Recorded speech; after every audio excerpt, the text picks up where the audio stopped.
Hey there, card folks. Speedrobo here, and welcome to today's episode of Speedrobo Source. As you know, this is the series where I cover everything that's happening with Speedrobo games and go over uh, recent news and upcoming news. And we've got a lot of it today. Today I'm here at Spaceboat Games, which is the game store that I co-own with my business partner Steve. I figured this would be a good setting to talk about um, all of the games that we've done and some of the events that we've had here. And speaking of those events that we've had, let's get started with talking about System Gate. So the System Gate World Tournament just wrapped up. It was a great event. We had a bunch of really wonderful people show up. If I recall, it was 12 participants.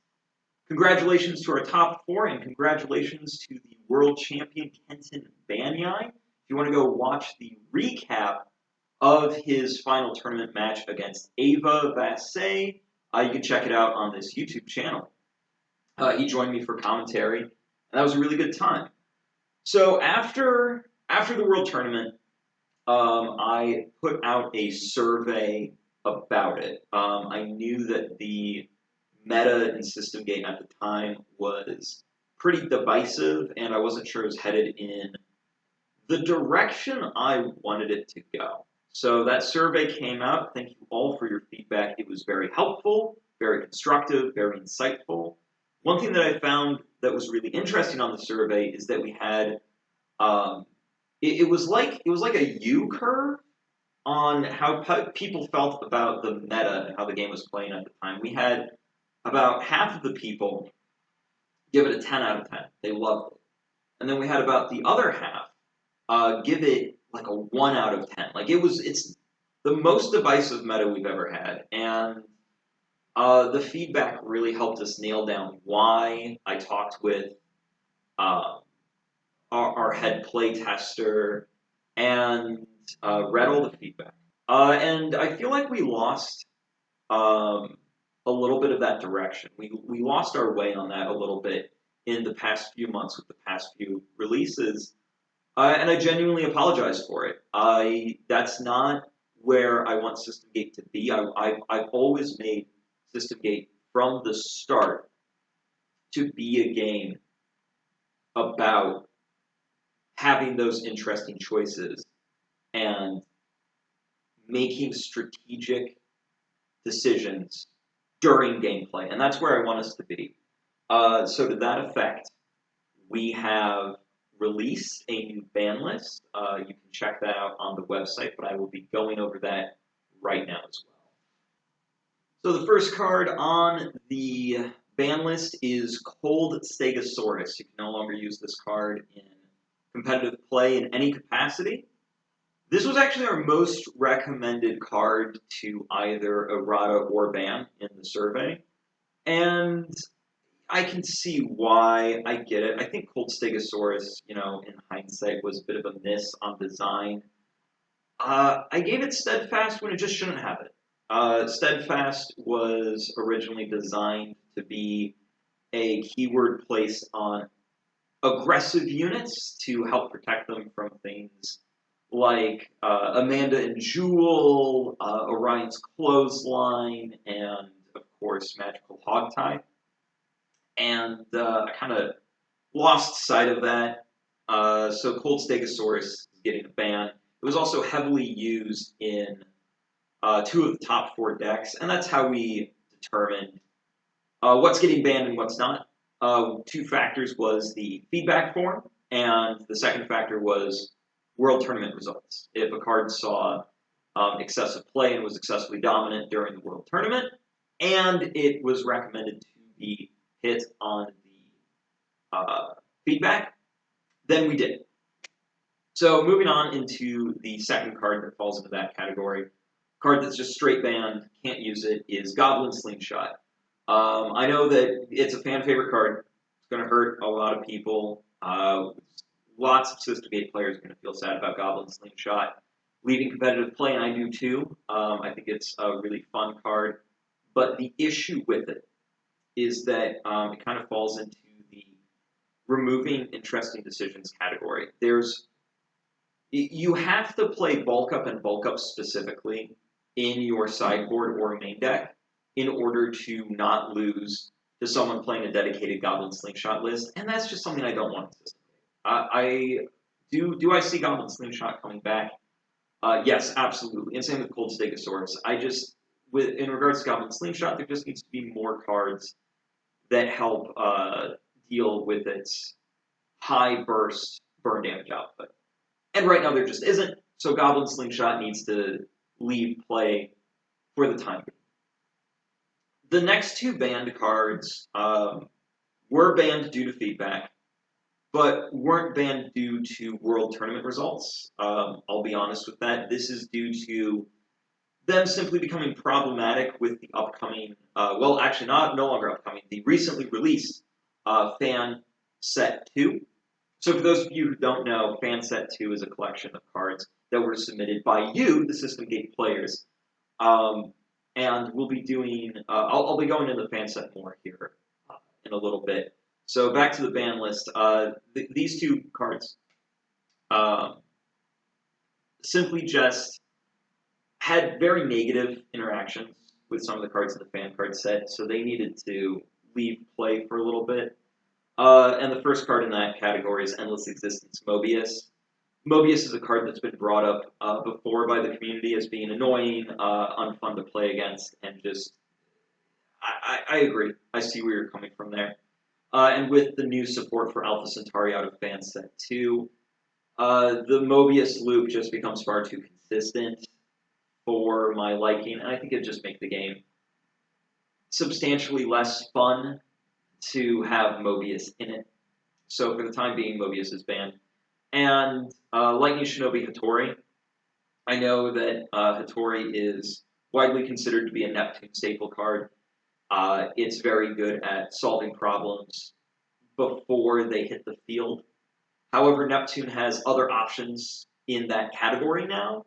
They no longer need Hattori, and Hattori simply becomes far too powerful with the introduction of Eggshell Samurai.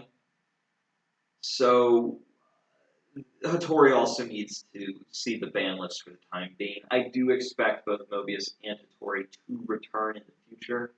It's just for right now, we're going to take them out of competitive play, and we'll see where the meta stands after that. I feel very confident with these bans. Now, there have also been some erratas, and we'll start with the biggest one. This is an errata that's sort of one errata, but impacts 5 cards, and that's Radiation Blaze now only triggers twice per turn. This was another common piece of feedback in the forum. This was heavily requested. Radiation Blaze, while it did not wind up making top 4, it did get 5th place. That's still really good.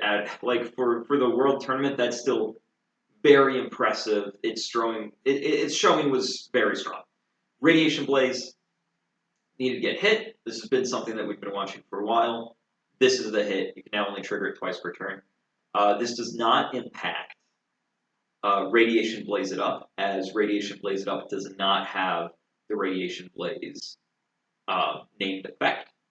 So, for example, if you play 1 card with Radiation Blaze, that's your trigger. If you have 4 Radiation Blaze It Ups on your field, all of those will activate. If you've got the 5 energy, you can deal 10 damage to your opponent just off of that. And then you still got another Radiation Blaze that you can do later on that turn. So I don't feel like this prevents Radiation Blaze from being competitively viable. It just brings it back in line with what we would expect from other aggressive decks in the format. The next errata is something that I'm sure many people were expecting, and this is to Arms of the Empress Excalibur. Arms of the Empress Excalibur has lost counter from both of her use effects. You can no longer trigger these effects at any time. You can now only trigger them during the main phase. The reason why we had to do this, first off, World Champion deck, he proven to be incredibly powerful. And part of that power comes from the fact that Excalibur interacts with the April Fool's Day cards in a way that, quite frankly, was not intended. And that's entirely due to the fact that Excalibur has counter. So without that, Excalibur and Saturn in general will be at the power level that we want for this upcoming format. And the final errata is Aurora's Betrayal. Did great during Worlds. Recommended to be hit in feedback. Now costs 2 Now costs 2 energy to activate her effect. Pretty straightforward. Okay. So next, we're going to move on and talk about the end of the System Gate online season. So, as many of you know, Season 2 just wrapped up. I have all of the information from the people that made Top 16. Everybody will be contacted, and their prizes will be shipped out to them by July. I'm hoping for sooner, but we've got a lot going on with the company in regards to System Gate and our other games as well, which we will be talking about that during this video. But we're expecting July at the latest for getting everybody their season rewards. And Season 3 also has officially started. So get out there, play some System Gate, go to your official tournament stores, and start racking up points. Don't forget that we also have our rewards store. So for every tournament that you attend, you will be getting points, which you can redeem in our rewards store for medal cards, promo packs, playmats, and sleeves. Next, on System Gate, we are going to be starting up something called the Store Championships in the fall. This is a new tournament series that's meant to recognize all of our fantastic store partners that have chosen to be organized play stores with us. I will be in contact with each of those store owners and customizing their store championship to their needs and their players' wants. If you are a game store, you're interested in carrying System Gate, and you want a store championship, feel free to reach out to me during July and August, September, October, and November, and we'll get you a store championship sub as well. This is partially due to the feedback in the feedback form that we released after Worlds for System Gate. I asked if players wanted to see more events, and specifically more competitive events, and the answer was pretty much yes across the board. Some people wanted more casual events, but I believe the Store Championship will be able to satisfy all players once for just more ways to play System Gate. And last thing I want to hit on is the release schedule. Our next upcoming product for System Gate is going to be the 2024 Champion deck. That's going to come out in July. It's going to be Saturn, and it's going to be the exact deck list that Mr. Banyai used to win the World Tournament. And it will have the updates and erratas to Excalibur in it. In addition, another thing that we're going to be releasing is we're going to be releasing an errata pack for the cards that got errata on the ban list. So if you are a store owner and you know that you've got a bunch of players that use these cards, go ahead and reach out to me. I will send you that errata pack for free. It'll come with 12 copies of Excalibur and Aurora's Betrayal. It won't come with all the Radiation Blaze cards. That's one where we're just going to kind of rely on players and judges to remember that for now. But we will be releasing updated and errata cards for the Radiation Blaze change here fairly soon. It's a fairly simple change and kind of feels like a adjustment to the rules anyway. So that was our call. If you don't like that, definitely let me know. As always, big on feedback. I want to hear from you guys. Let me know what you think on all of these System Gate announcements. So, moving on from System Gate to one of our other recently released products this year, Mafia Works. That game has fully shipped. Our Kickstarter is completely fulfilled. Everybody's gotten their backer rewards shipped out to them. So let me know if you backed our Kickstarter, and for some reason you haven't gotten that yet. I know that there's a few people locally that I had set up for local pickup that still haven't picked up their copies. Your copy is at Spaceboat Games.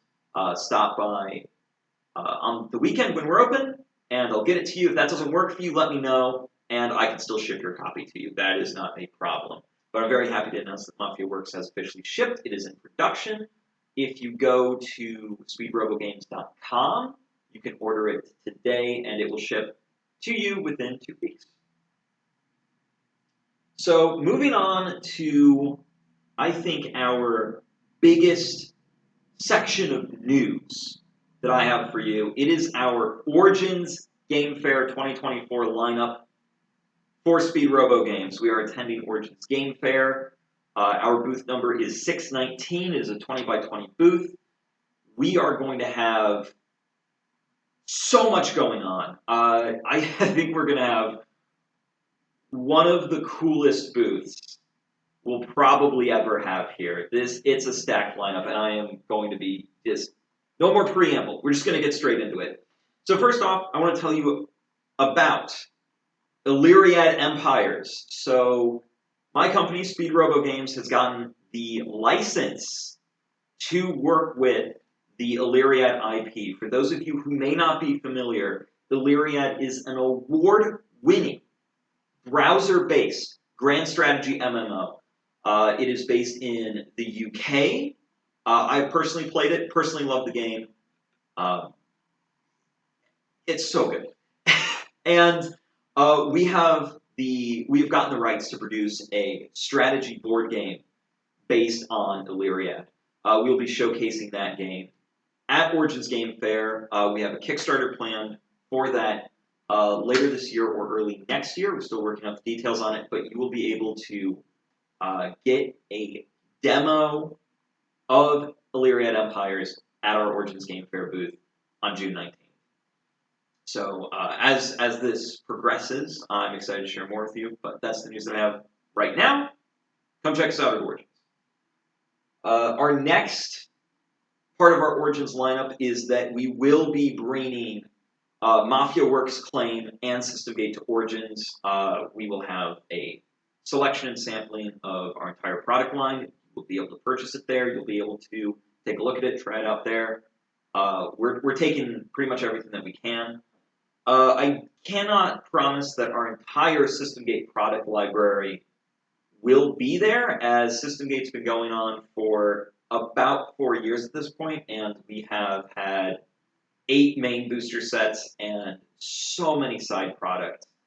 What I can say is that we will absolutely have booster boxes of System Gate Special Set 1 Winnie the Pooh. Very excited to show that product to more people.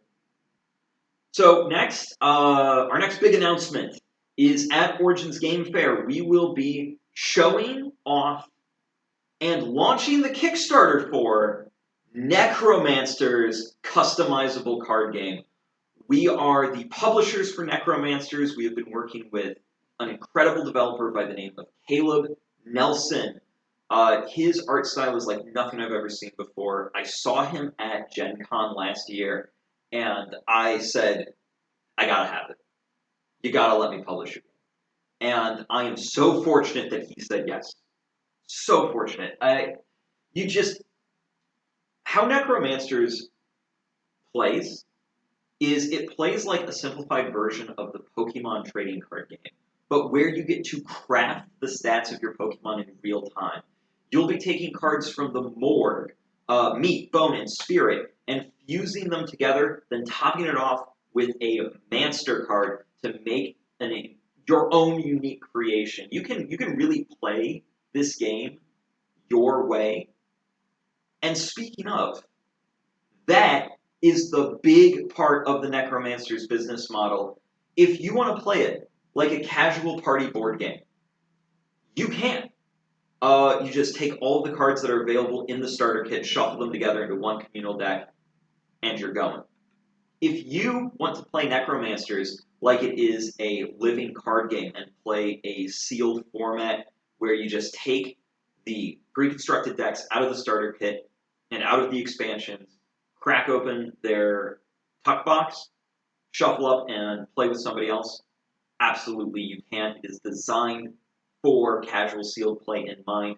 And of course, if you want to construct your own deck, mix and match however you want, and play this game competitively like you would with a TCG, you can do that as well. And we have planned products to support all three of these formats. Unlike with other games, when we have different formats, it fundamentally changes the way you play and enjoy Necromancers. And this is a product development that I'm really excited to show off with the world.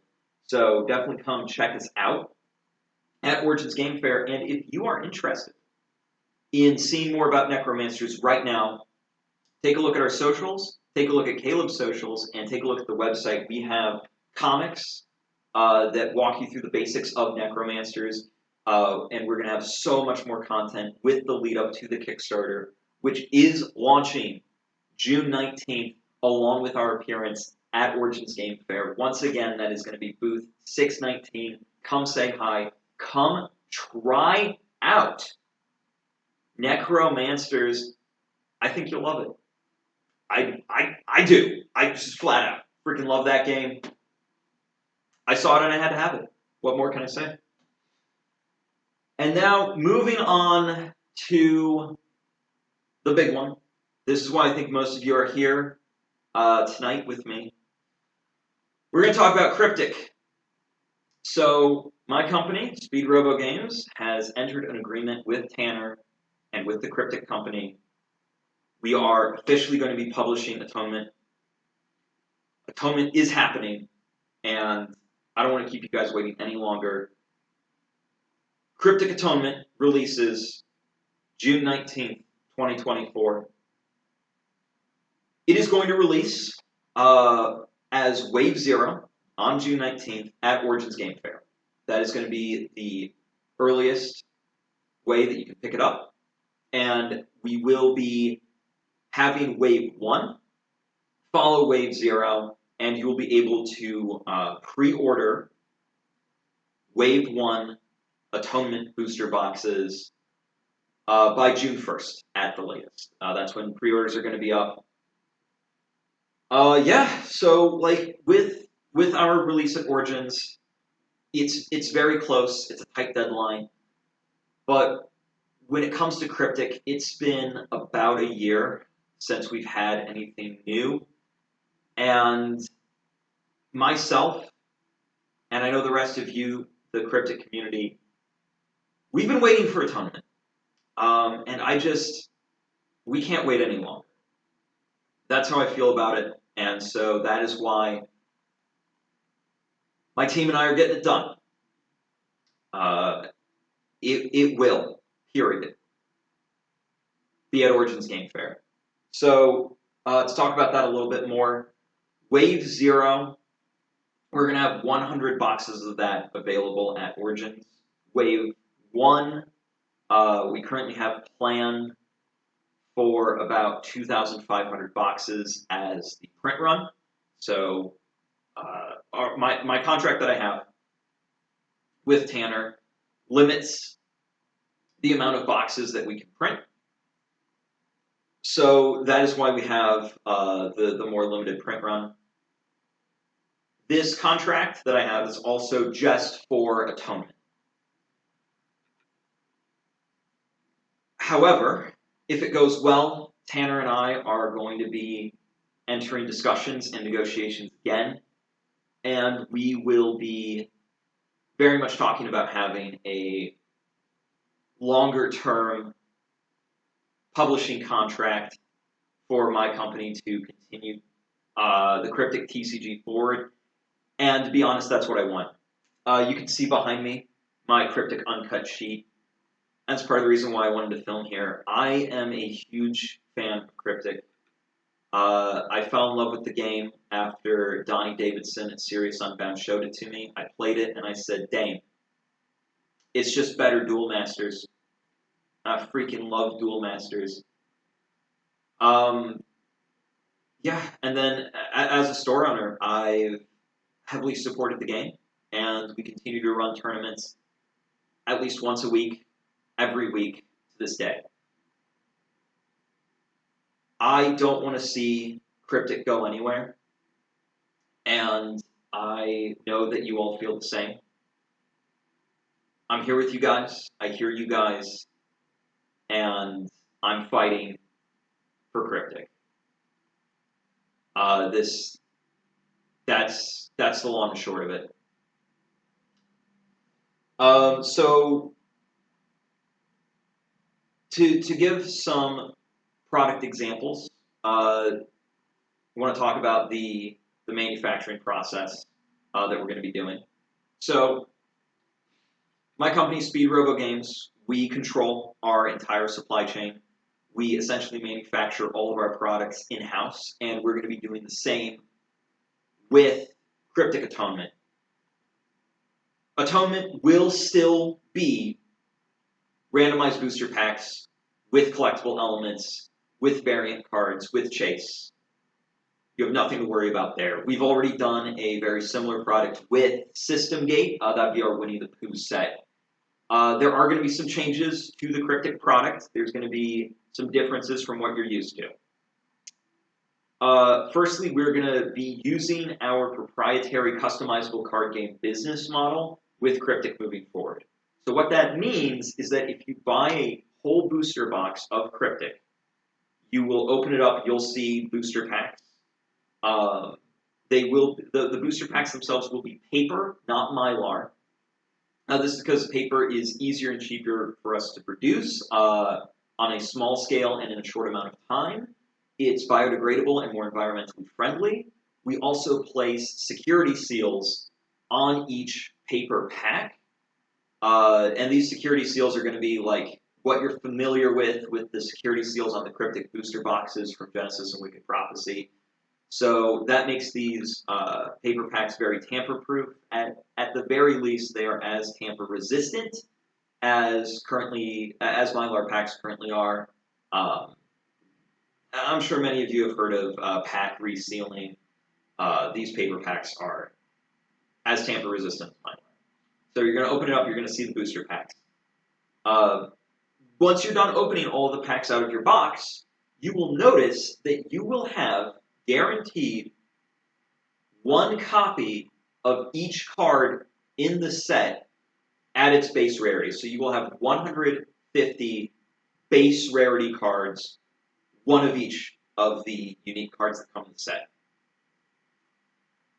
This is the reason why I invented this business model is because I wanted to take the pro player strengths of the living card game and combine them with the fun collectible elements of the trading card game. And I bet you're thinking, Mr. Ride-On Speedrobo Basset, if you just open the box and all the cards are there in one rarity, where's the collectible element? Well, this is the kicker. So each pack is going to have 5 base rare cards and 2 alternate cards. These alternate cards, these chase cards, could be monochrome cards similar to the eBay boxes. They could be the rainbow foil cards, very similar to what you're used to from the foils in Genesis and Wicked Prophecy. They could be pattern foils, similar to our Shattered Glass that we've done for System Gate previously. And, of course, we're going to have Kryptik text cards. You can't have Kryptik without Kryptik text. Those cards will also be foil. The Kryptik text will not have the colored foil from Wicked Prophecy. It'll be much more like Genesis, unfortunately. It's just the best we could do under the time constraints that we have. And then there will also be one-of-one autographed cards. Now, this is our planned rarity spread. There may be changes as we go to manufacture. Right now, things are still a little chaotic. They're still a little up in the air. We're still getting things figured out. If any of that changes, I will let you know right away. But that's currently the plan. People have asked, are there going to be like all of these different variants like there were in Wicked Prophecy? No, there are going to be 6 versions of the cards tops. There's going to be the base, monochrome, rainbow, shatterfoil, Kryptik, and one of one sign. That's the most. The one that we may have to wind up cutting, to be completely honest, would be the shatterfoil. I can guarantee that the monochrome, the Kryptik text, the rainbow foil, and the autographed cards will be in Atonement in one form or the other, and these will both be in Wave 0 and Wave 1. I don't plan there to be any differences or any different pull rates or rarity breakdowns between Wave 0 and Wave 1. If there are, it is not intentional. Like I said, we've got a looming due date. There may be a couple snafus, to just be completely honest with you. I don't want to mislead you guys. I want to be as honest as I can. That's just the way it is with the limited time that we have access to. Product quality is something I want to touch base on. So the card stock is going to be a 130-pound white core. It's going to be the same that we use for System Gate. If I had to compare it to another game on the market right now, this is honestly, our card quality is very comparable to Bandai's One Piece. I'm actually really happy with it overall. I'm really happy with the cardstock quality. We still have the same sort of matte finish texture that One Piece has. And to be completely open with you guys, you know how you feel the edges of One Piece cards and they're a little bit rough sometimes? We've got the same problem. Total transparency. So that's what you can expect. And now this thickness is going to be more in line with Wicked Prophecy Wave 1 than with Genesis or the eBay boxes. I'm sorry about that, guys. I know that it sucks that we're changing printers again, that Kryptik's changing printers again, and that, it's another set that you can feel the difference of through the sleeves. I get it. It sucks. It stinks. But it is what it is, and it's what we have to do. At this point, we don't really have a choice but to manufacture this product in-house with me. If we were to use the previous printers, there's no way it would be done in time. There's no way that it would be done within the budget that we've got. And there's no way that it would be within the print number allocation that we have, to be totally honest. That's the thing. But in regards to this, in regards to the thickness issues, I am announcing right now that the Wave 1 Wicked Prophecy cards are once again tournament legal. I actually talked to Tanner and Ricky about this, and they admitted that they agreed that they wanted to make sure that these cards were once again legal to play. Yes, in tournament doesn't mean that when you lay down your 11-year cards, you'll be able to tell if it's a Genesis card or if it's a Wicked Prophecy Wave 1 card. Yes. It is what it is. And, if you see your opponent, thumbing through the top cards of their deck while they wait, really feeling those corners, call a judge, But, yes, that is a slight annoyance with this whole thing. I will not deny that. But I wanted to make sure that you knew and you were aware of the situation. We're essentially going back to the Wicked Prophecy Wave 1 cardstock and print quality. All right, so Next thing that we need to talk about is what's going on production-wise, behind the scenes with Atonement. Right now, we're working on getting the remainder of the art done. So not all the art was done. Most of it was. The vast majority of Atonement was done when it was passed to my team in my hands.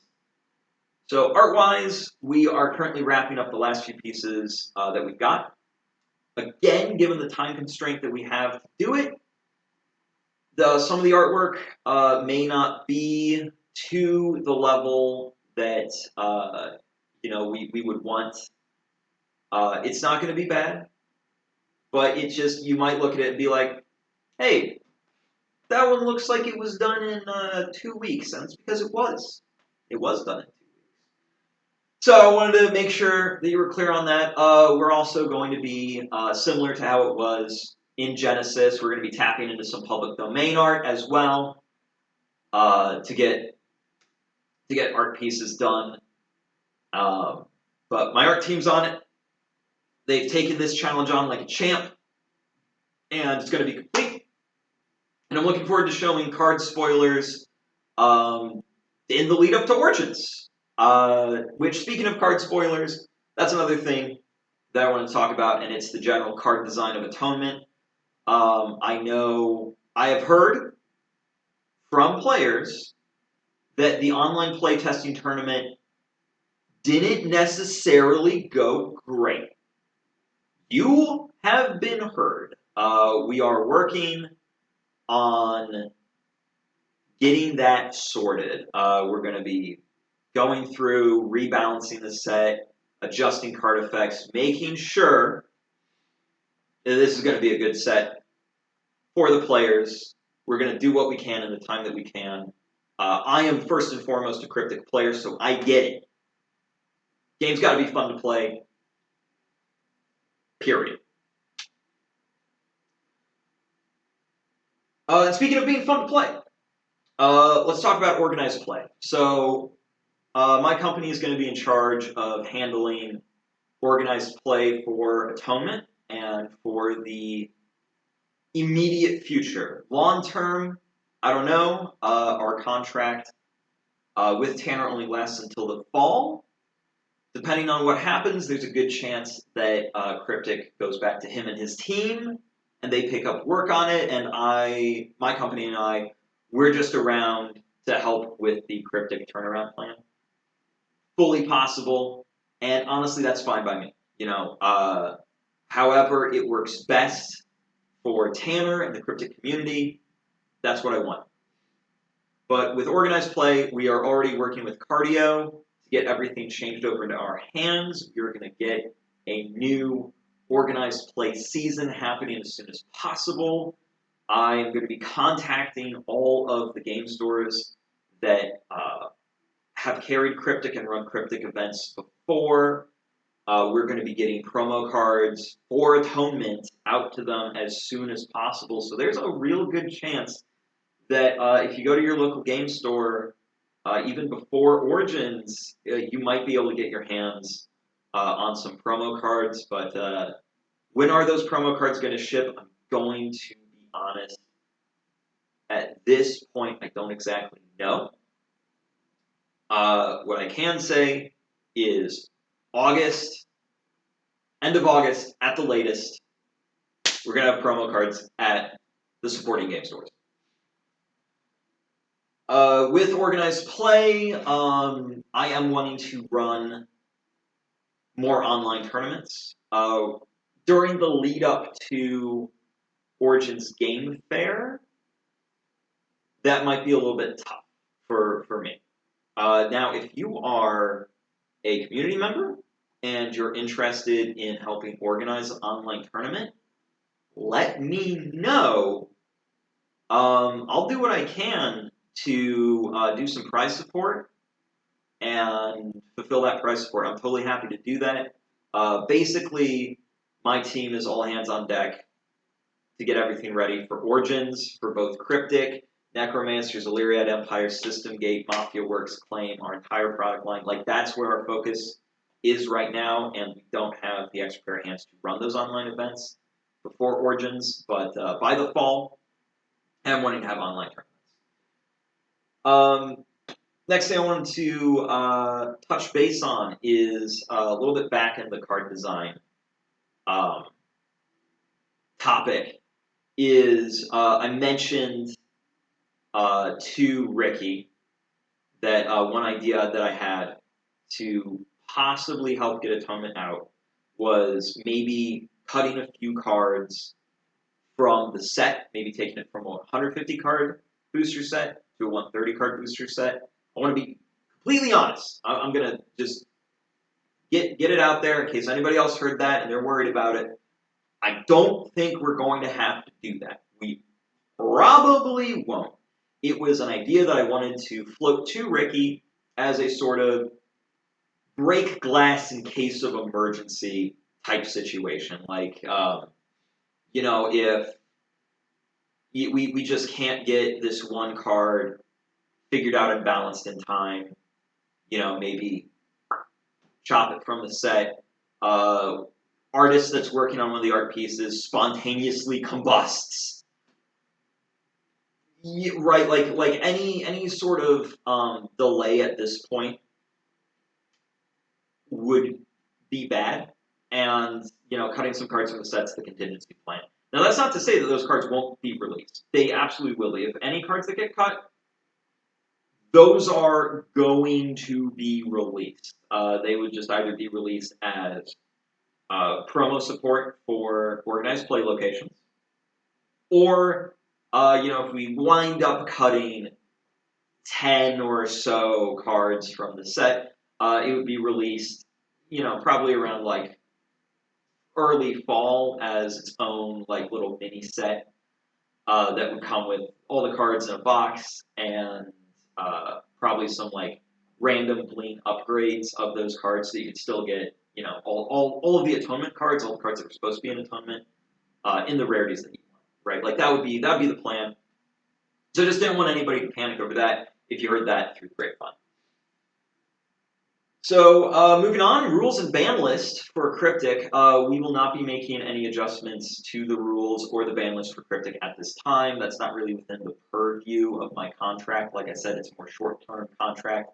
Just to help get Atonement out there, get Kryptik back on the rails, start rebuilding confidence in the brand, start rebuilding organized play, right? Like that's what we're looking at. If my partnership with Tanner and Co. does continue, I would want to collect player feedback and customer feedback on the current state of the rule book and the ban list and review those with you guys, right? Like, when it comes to Speedrobo games, communication's huge for us, and I want to make sure that you guys are heard. Because I know communication's been a little lackluster these past few months. As a store partner, I've been frustrated by that too. Again, I don't blame Tanner and company. They've had a lot to deal with. Definitely go read Tanner's announcement. Everybody on the Kryptik team has been dealing with a lot right now, and that's why I stepped up to help. I am here to help. And talking to the community, listening to the community, that's part of one of the best ways I feel that I can really help right now. So, making sure that gets done. So then, speaking of communication, I actually released a form for questions, and I've got that printed out right here, so we are going to read these together and answer them. I have pre-read these, but I want to make sure that I get them correct. First question. I know you as a company are not obligated to do anything about the past. Is there anything that will help LGSs that got screwed over at all? How will the release happen, direct or through distributor? Awesome question. So first off, we're going to be rebuilding communication with LGSs. That's one of the top priorities here.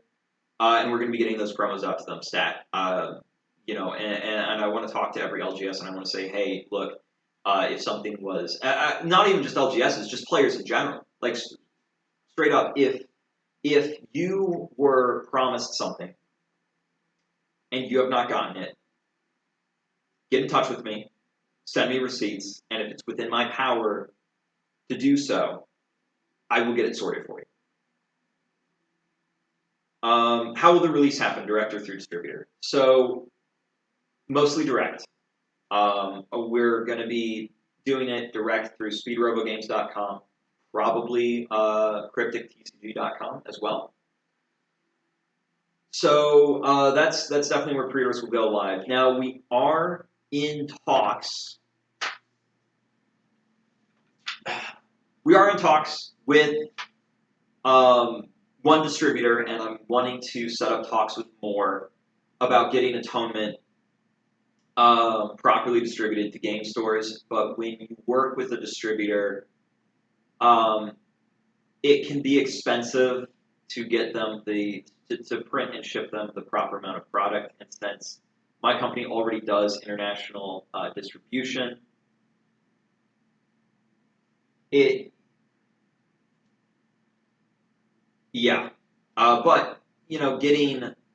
getting Kryptik back on some sort of proper distribution will help with getting it out to game stores, and I do want to do that. It's a question of, can we do it given the time and budget that we have? Because speaking of the budget, as I'm sure that you saw in Tanner's post, money's a little tight right now, and my company, Speedrobo Games, how we work and operate is we run on a very tight ship, and staying within a very stringent budget is always in mind for us.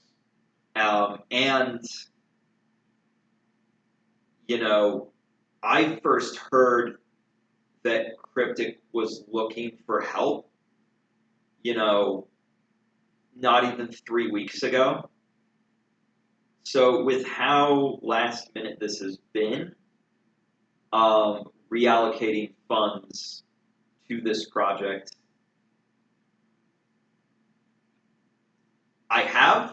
we're good. We're going to be okay. We're going to be able to get it done. But there's definitely a budget that needs to be kept in mind, and that's where a lot of the decisions and some of the restrictions come from in this. It's the short time frame, and we got to be mindful of the budget. Next question. What is your plan to promote the game forward and attract players? Previously, my area felt as if it had been ignored with marketing. Bro, I feel you. So, with, as a game store owner in Central Illinois, I completely get where you're coming from.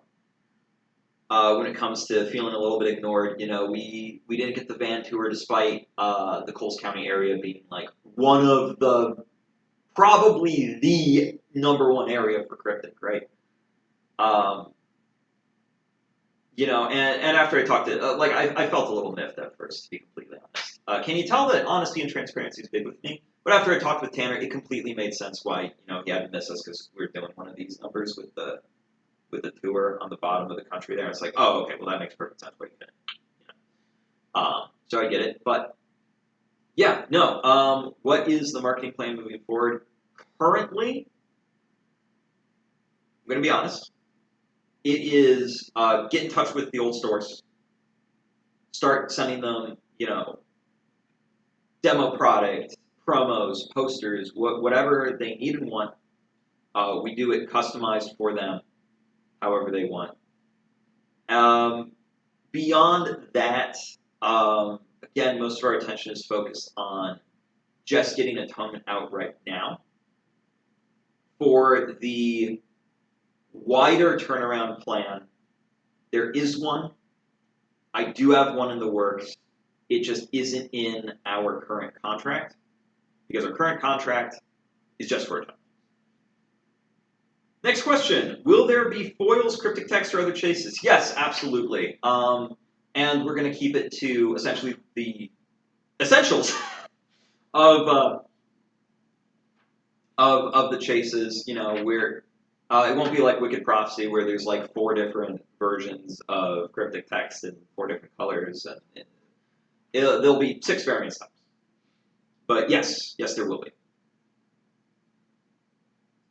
This is my favorite question, by the way. When are you going to update your website? Not just to include Kryptik, but to make it look like a website made before smartphones were created? Heart emoticon. Dude, I super appreciate the feedback. I appreciate the comedy and the biting critique. Yes, I am aware that the website is got big Web 1 energy. I hear you. You're right. I know the problem. I was actually working on it even before the Kryptik situation happened. We were wanting to get it done by June. Now that we've picked up Kryptik, it might be a little bit, but with the absolutely website update is in the works. I know. Part of the reason why it is the way that it is that Kryptik is the first time my company is really stepping into the spotlight with a game this big. Before this, we were generally a support studio, helping other developers get their games made into market. This year is the first year that we're really like, gonna be out there. And so the website was always a bit of a lower priority when we were primarily working behind the scenes on games such as Legacy's Alert. Legacy's Alert is actually a really good example of previous stuff that we did. My company worked on pretty much all aspects of this, from design to playtesting, marketing to Kickstarter, manufacturing, shipping and fulfillment. So we've organized play as well. So with Legacy's Lawyer, that's a good example of most of the stuff that my company has done previously as a sports studio. But like I said, we control our own supply chain, so we're going to get Atonement done. But yeah, website update, it is coming. And also on the website regards, we're still working on getting everything changed over, social media wise, website wise, tournament software wise, from Kryptik to Speedrobo. But you can expect the Kryptik TCG website to be updated in the relatively near future as well. Sorry, I can't give you an exact date on that. Right now, we are dedicated to hitting our exact date of June 19th for Atonement Wave 0, June 1st for pre-orders for Atonement Wave 1, and then those pre-orders we plan to start shipping right at the start of August.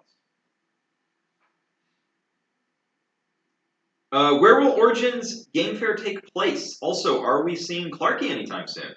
So Origins Game Fair is going to take place in Columbus, Ohio. That'll be for the public June 20th through the 23rd?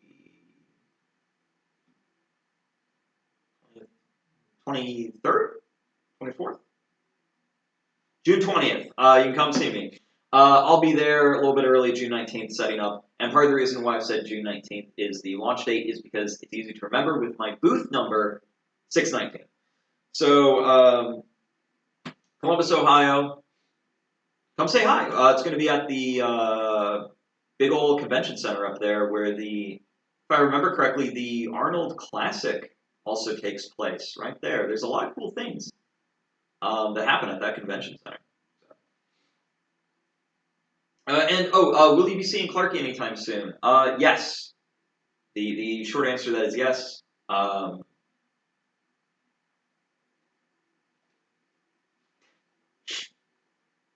Will there be randomized booster packs? Will there be chase cards and a balance between collectors and players? Yes, absolutely. So I've already answered the first bit, but the balance between collectors and players, I want to definitely touch base on. We are taking a much more player-first mindset with Kryptik.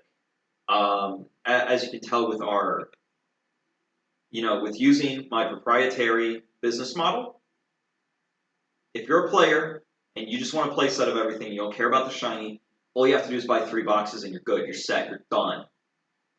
That's great. But we're still, making sure that there are those collectibles for people to enjoy.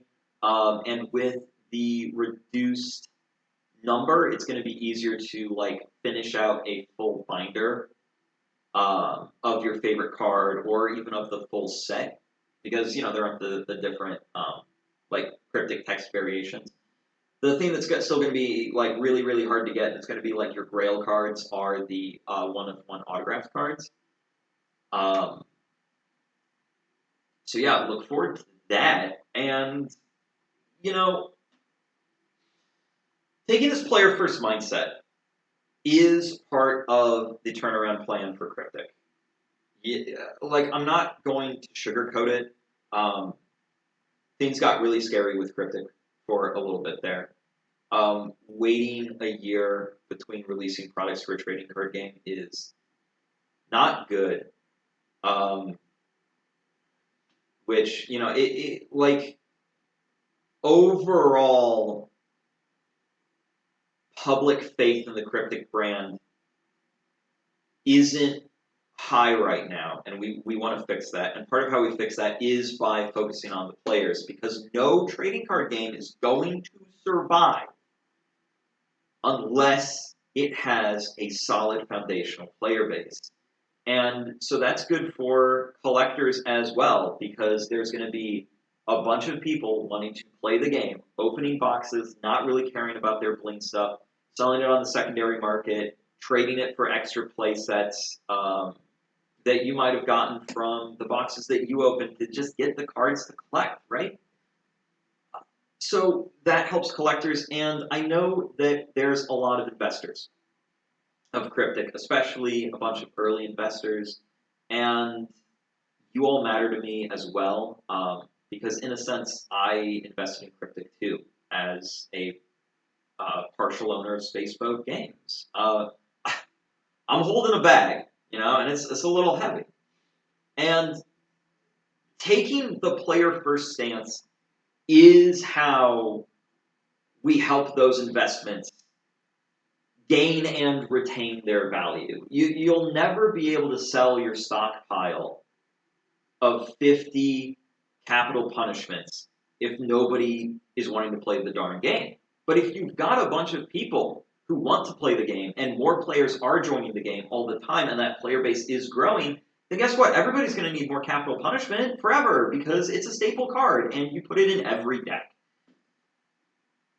So, we got to focus on the players right now, and that's how I see the game growing into a stable collectible and a worthwhile investment.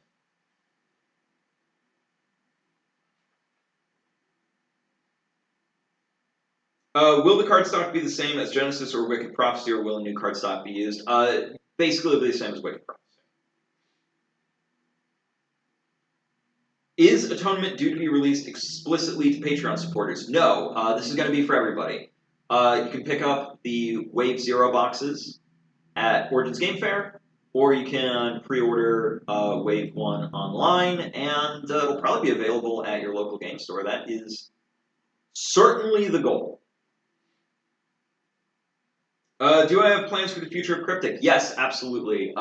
If in the perfect world, I would want to keep working with Tanner, with Ricky, with Chris, with the rest of the team, and I want to keep Kryptik going. I see this game as having such strong future potential. I really think that we can make Kryptik something that's here to stay, that's here for the long haul. I see Kryptik right now sort of teetering between two possibilities, two futures. One future is, to be blunt, kind of the MetaZoo future, where we're another one of the Kickstarter TCGs that didn't make it. I don't think that's the future we're headed on, and I'm here to make sure that doesn't happen. I do see us as a sort of like, a distinct future path for Kryptik is being more like Force of Will. Now, a lot of you listening to that might be like, wait, Force of Will, isn't that card game dead? Isn't that the game that killed themselves with Reflect Refrain? No, actually. Force of Will is still ongoing. Lots of people still play it. They still have regular tournaments. They still release product like once every 3 months. And I kind of see that as sort of like the middle of the road. Like if Kryptik continues, I see that as the worst case. I see us being Force of Will as the worst case. We had the really big boom, just like Force of Will. Um, the delay on the atonement was kind of our reflect refrain moment as well. And I think we're going to pull through from it and be just fine, honestly. Do I see us continuing to grow? Yeah, I do. I do think that's highly, highly possible. But, hey, if we just stay a game that lots of people still love, okay, I can live with that. Are there any plans for the game fair, tournaments, or anything? Unfortunately, no. This whole thing started about 2 weeks ago. Is when this whole thing started, and by that point, it was just too late to get any tournament or event planned for Origins Game Fair. So my apologies on that. I would like that to not be the case.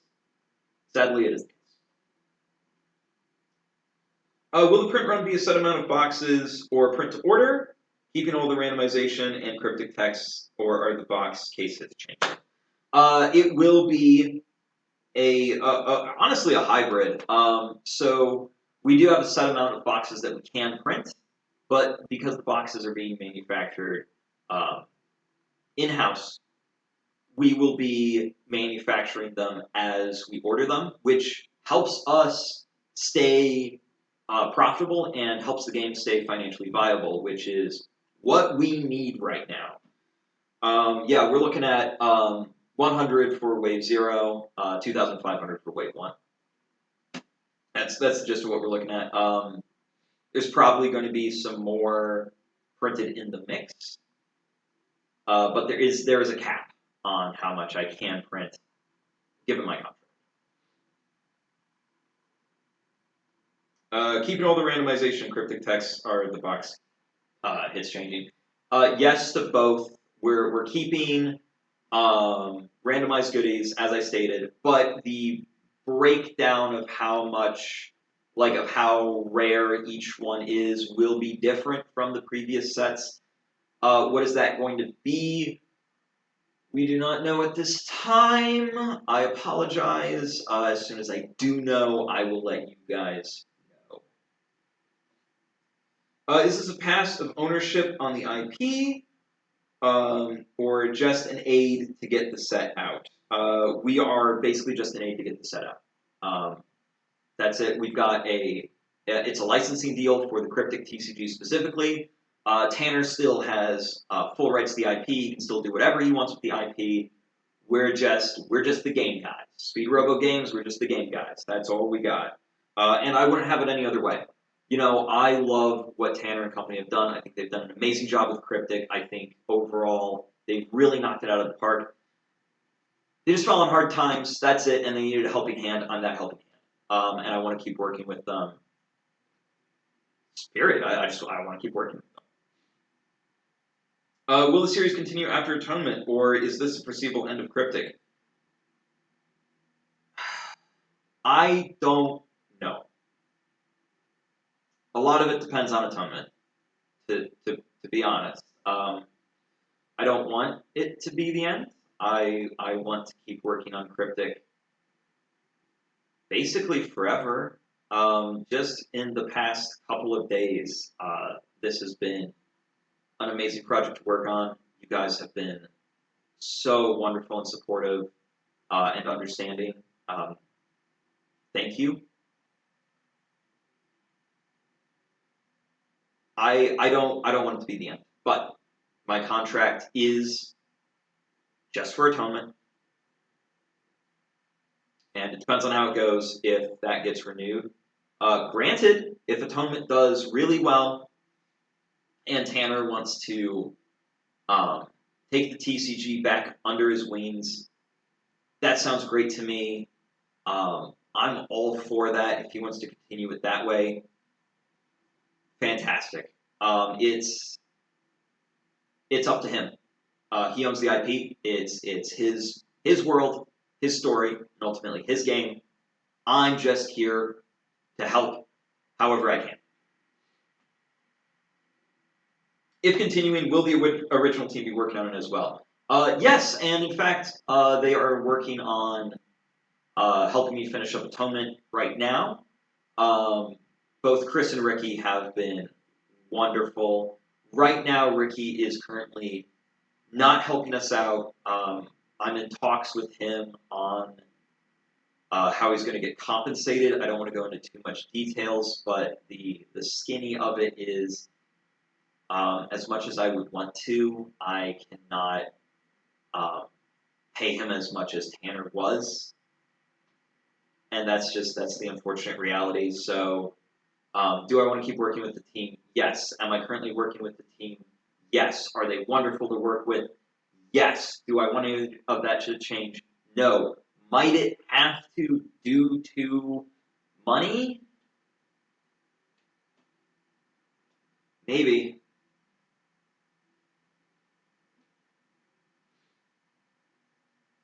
Next question. Give it to us straight.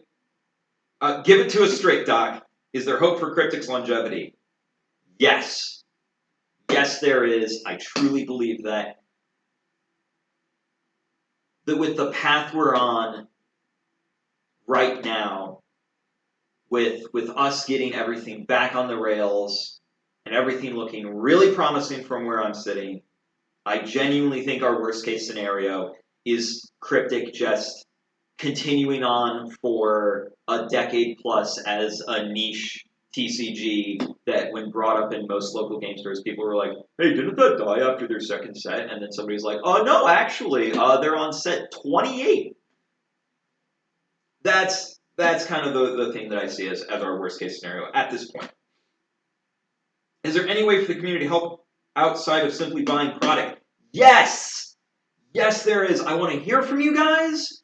You tell me what you want, what you need, what you like. Tell me what you love about Kryptik and what you don't want to change. Tell me what you don't love about Kryptik and what you don't want to change. I'm going to be posting card spoilers here over the coming month. I'm going to be showing you guys what we're working on. I want to hear from you, okay? Like, if this isn't already evidence that I want to hear from you, I'm super active on the Discord server. I don't want that to change. I just talk to me. That's what you can do. Talk to me and talk to your friends. Say, hey, I probably told you about Kryptik before. Well, it's back now. Want to give it a shot? Just like, let me know what you want. Make some videos about Kryptik. Talk to me. Talk to people. That's the big thing that we can really help you for. That you can help me with, and I can help you with, and I think that the biggest thing is that we're in this together. Things are kind of bad there for a bit, but they are getting better. I believe in us, and I think we're going to be okay. What type of product are you planning on printing? Pre-con decks, randomized booster boxes, or just the set? As it talks about continuing the game in general, or just the set? No pre-cons this time, no decks, just the booster boxes. There are talks of continuing it. Tanner and I, we've communicated on that front, and it's how this working relationship pans out for us and how Atonement does that's going to determine whether I stick around. And of course, if you guys, don't like what I've done with Atonement, you don't like how I'm handling this, you don't like the product, let me know, let Tanner know, and like that's fine, man. You know, like I want to know, and if you don't, if the Kryptik community is unhappy with me, I want to know that because I want you guys to be happy, and I would rather have another company and person do this work than stick with it and you guys aren't happy. Because, like, that's just want Kryptik to be good, man, and I'm gonna give it the best that I got. But you know, and I will let you know, flat out, do expect a little bit of a product quality dip, just because of how quick our turnaround is. And to be honest, like we can't wait any longer for Atonement. Otherwise, I really do fear the worst for the game that we all love. Just to cut it to you straight. Can we get a Clarky leak? That is, I hear you. Okay, I know that we got a guy. This username is Atonement Clarky. He is happening. He's gonna be cool. I got you. And then our last question is: some system gate cards had quality issues around the edges of the card. Will this also occur with the new Kryptik cards? Yeah, I'm not gonna lie to you. Yes, there are sometimes a little bit of tearing and roughness on the edges of system gate cards. That is probably going to happen with, especially with Wave 0. You know, when we don't have a lot of time to get it done. You know, because we got to send this to print June 1st at the latest. That's like 2 weeks to get it done for Origins. Yeah, I like I said, expect product quality to take a little bit, just a little bit of a dip. It sucks. I don't like it either. But that's the position we're in. And I'm not going to lie to you guys. I'm going to shoot straight with you on everything that's going on.